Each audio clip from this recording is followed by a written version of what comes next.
Mayor, pasensya ka na, magkaibigan tayo, pero kailangan ko tanungin ito para sa mga babae. Meron po kayong interview sa magazine na sinabi nyo that women are the weaker sex. At alam na natin yung bago mong pronouncement na sinasabi dapat na unang mayor. At nung isang nagreklamo ng rape, sabi nyo drama queen. Ano po ang kahinanatnan ng babae sa inyong administrasyon? Well, in Davao City, ma'am, we are the first city to come up with the women's code. Davao City is the only city with the police department na walang vice squad. I have disbanded it because they used to arrest commercial sex workers. The only person who can arrest them would really be the city health, tapos to order the police.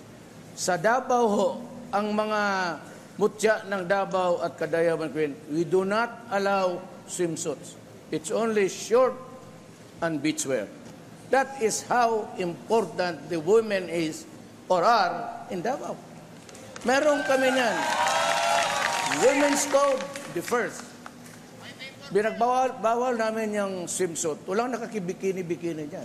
And even bawal ang pulis maghuli. At ang mga babae doon hindi natatakot kung saan-saan sila mamasyal. Sa Davao City. Follow-up question.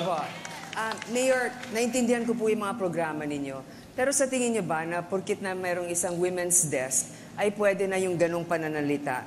At saka pangalawa po, Mayor, kasi marami talaga na-attract sa inyo. Sinabi ko na po yun. Kaya mas madali sa inyong hawakan sila. Kahit sa publiko, parang hindi naman po yata maganda. That is what I am. You are you, I am I. So yan ang identity ko dito sa bundok to.